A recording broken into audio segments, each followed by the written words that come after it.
फिर से स्वागत है आपका एसएससी केआर यूट्यूब चैनल में। पिछली वीडियो में हमने जाना था डिविजिबिलिटी रूल ऑफ नंबर के बारे में, जिसमें हमने 2, 3, 5, 9 के विभाज्यता के नियम के बारे में जाना था। और इस वीडियो में हम जानेंगे 11 के विभाज्यता के नियम के बारे में।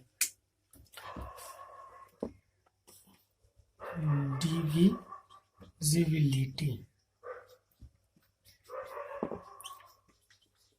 रूल ऑफ 11 यानी कि 11 के विभाज्यता का नियम। हम 11 के विभाज्यता के नियम के बारे में जानेंगे। कुत्ते को इग्नोर कीजिएगा, कुत्ते कुछ ज्यादा ही उतावला है सीखने को 11 के विभाज्यता के नियम के बारे में। तो चलिए शुरू करते हैं। पिछली वीडियो में हमने हर एक डिजिट यानी कि 2, 3, 5, 9 को रूल को हम समझने के लिए एक नंबर लिए थे। इस बार भी हम लेते हैं A, B, C, D, E। और हमने यह चैप्टर शुरू करने से पहले हमने नंबर के बारे में जाना था कि जिनके दो मान होते हैं, स्थानीय मान तथा जातीय मान। और हम विभाज्यता का नियम स्थानीय मान से हम निकालते हैं यानी कि प्राप्त करते हैं स्थानीय मान से, यानी कि प्लेस वैल्यू। तो हम इस नंबर को प्लेस वैल्यू के रूप में लिखेंगे। इसे लिखेंगे 10,000 A, 1,000 B, 100 C, 10 D plus E। हमने पिछली वीडियो में बता दिया स्थानीय मान कैसे, किसे और क्यों कहते हैं। इसे हम 11 से विभक्त करेंगे। तो हम यहाँ पे देख रहे हैं 11 से ना तो ये 10,000 विभक्त हो रहा है, ना 1,000, ना 100, ना 10, ना E। तो हम इसके लिए क्या करना पड़ेगा, हमने पिछली वीडियो में 2, 3 यानी कि 3 और 9 के विभाज्यता के नियम के बारे में बताया था। तो हम उसमें से हम 1,000 A में से 1 A को हमने निकाला था, उसी तरह हम इसमें से भी 11 से विभक्त करने के लिए हमें 10,000 में से 1 A को निकालना पड़ेगा। 11 से विभक्त करने के लिए हमें 1 A को निकालना पड़ेगा।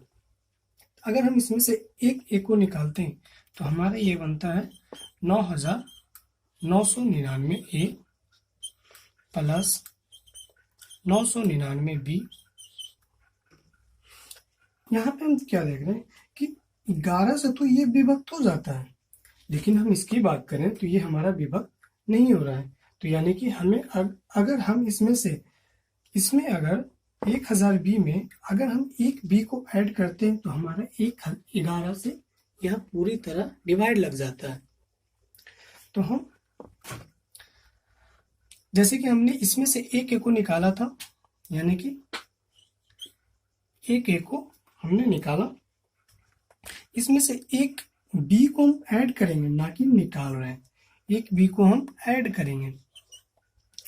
तो हमारा हो जाएगा 1,000 1 B प्लस अगर हम इसमें से 1 C को निकालते हैं तो हमारा 99 बचता है, जो कि 11 से पूरी तरह विभाज्य हो जाता है।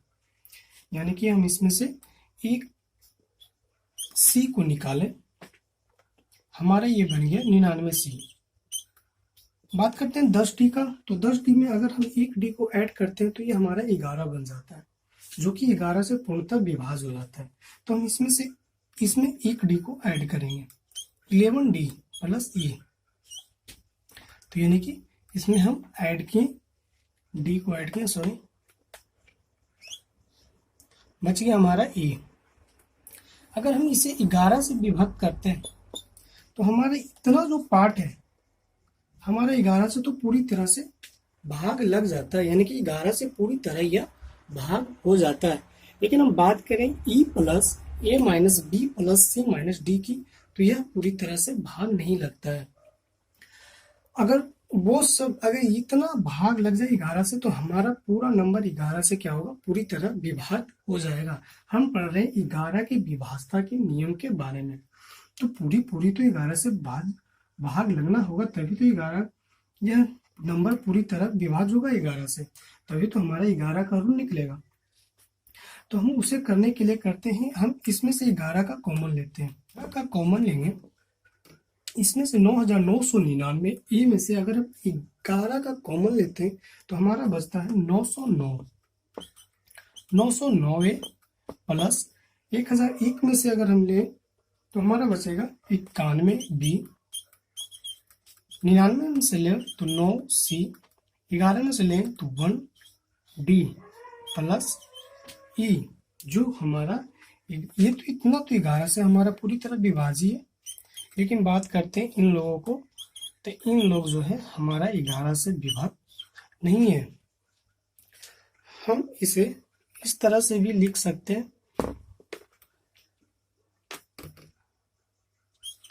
ए plus C plus E minus का कॉमन हमें इसमें से और इसमें से माइनस का कॉमन लेंगे तो हमारा बी प्लस डी बचेगा। यानी कि इतना करने के बाद हमें ये पता चल रहा है कि इस नंबर से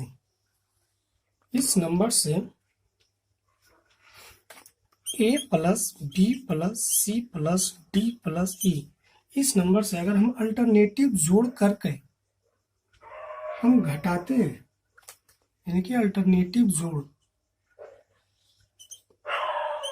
A plus C plus E minus B plus D, अगर हम ऐसे करते हैं तो हमारा नंबर पूरी तरह से 11 से विभक्त हो जा रहा है। हमने देखा कि इतना ही तो विभक्त हो रहा है। अगर ये भी हमारा 11 से पूरी तरह कट जाता तो हमारा नंबर पूरी तरह से विभक्त हो जाता। तो यानी कि यहाँ पे हम जाना कि किसी भी नंबर का अगर अल्टरनेटिव जोड़ हम करके अगर माइनस करें, जो डिफरेंस आएगा, इसका जो हमारा डिफरेंस आएगा, अगर यह डिफरेंस 11 से पूरी तरह विभाज्य होता है तो हमारा पूरा नंबर 11 से विभाज्य होगा। इसको मिटा के आगे समझते हैं। हमने पढ़ा अभी A B C D E, इसका अल्टरनेटिव जोड़ लेते हैं, यानी कि ए plus C plus E minus B plus D, और इन दोनों का जो डिफरेंस आएगा, अगर यह डिफरेंस 11 से अगर पूरी तरह डिवाइड होता है तो हम मानेंगे कि यह पूरी नंबर, यह जो पूरा नंबर दिया हुआ रहता है हमारा 11 से पूरी तरह भाग लग जाएगा। जैसे हम कुछ नंबर लेते हैं 2, जैसे कोई नंबर लेते हैं 7 2 9 3 2 2, यानी क्या यह 11 से विभाज्य है? अगर हमारा प्रश्न पूछता है कि 7 2 9 3 2 2 11 से क्या डिवाइड होता है, तो हम क्या करेंगे? अगर हम कॉन्सेप्ट पढ़े हैं तो हमने कॉन्सेप्ट में पढ़ा है कि अल्टरनेटिव जोड़ करने पर और दोनों को माइनस करने पर अगर हमारा जो डिफरेंस आएगा और वह डिफरेंस 11 से अगर विभक्त होता है तो हमारा पूरा नंबर क्या होगा? 11 से विभाज्य होगा। अगर हम भाग देंगे इसे तो बहुत देर हो सकता है, लेकिन हम इस मेथड का उपयोग करेंगे। इस रूल का अगर हम यूज करते हैं तो हमारा टाइम भी कम लगता है। तो अल्टरनेटिव ऐड करेंगे 9 7 16, 16 2 18, 18 हमने लिख दिया। इसके आगे नहीं जा पाएंगे क्योंकि इसके आगे अगर एक और नंबर रहता तो अल्टरनेटिव पेयर नहीं बन रहा है, इसका पेयर हमारा नहीं बन रहा है, तो हम यहाँ पे रुक जाएंगे और इसका देखेंगे 2 3 5 5 2 7, यानी कि इसमें से 7 घटाएंगे। बात यहाँ पे ये हुआ कि 7 प्लस 9 प्लस 2 को हम घटाएंगे ये वाले पेयर से, 2 प्लस 3 प्लस 2। अगर हम इसको इतना करते हैं तो 9 7 16 2 18, 9 7 16 2 18 माइनस 3 2 5 2 7, यानी कि हमारा 11 आ रहा है, और 11 हमारा 11 से पूरी तरह क्या होगा? डिवाइड लग जाएगा। तो हम इतना कह सकते हैं कि अगर इन दोनों का डिफरेंस यानी कि अल्टरनेटिव जोड़ों का अगर डिफरेंस हमारा 11 आ रहा है और 11 यह जो नंबर है हमारा 11 से पूरी तरह विभाज्य हो रहा है, तो हम मान लेंगे कि हमारा यह पूरा डिजिट क्या होगा, 11 से विभक्त होगा। एग्जाम में प्रश्न हमें ऐसे ही बनाना पड़ेगा। अगर हम भाग करने बैठ गए तो हमारा टाइम भी बहुत लेगा। अगर हम इस मेथड का उपयोग करें, इस रूल का उपयोग करें, इस कंसेप्ट को अगर हम समझ लें तो हमारा एग्जाम में प्रश्न तुरंत सॉल्व होगा। जैसे एक प्रश्न और लेकर हम देखते हैं। हमने एक प्रश्न लिया 72561004, क्या यह 11 से डिवाइड होता है? तो हम इसे चेक करेंगे कैसे। अभी हमने पढ़ा था अल्टरनेटिव जोड़ों को अगर डिफरेंस 11 से विभक्त होता है तो हमारा 11 पूरी नंबर यानी कि पूरा नंबर हमारा 11 से विभक्त होगा। तो अल्टरनेटिव पेयर लेते हैं हम।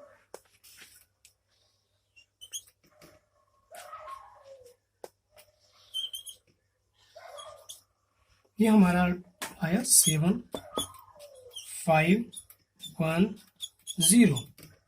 इसका डिफरेंस करेंगे, इधर लेंगे 2604, 2 + 6 + 0 + 4, 7 5 12 1 13, 14 8 4 12।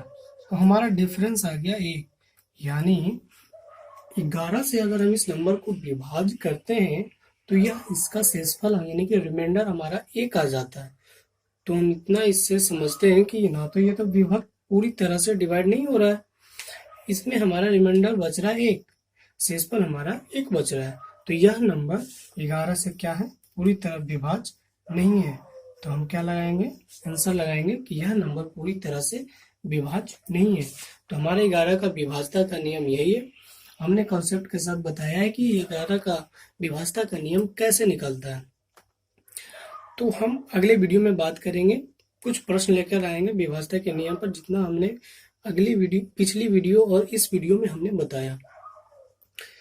कुछ प्रश्न करेंगे जिससे हमारे पूरी तरह से अच्छे से सारे कॉन्सेप्ट समझ में आ जाएंगे। उस पर अगर हम हिसाब बनाते हैं तभी हमें समझ में आता है।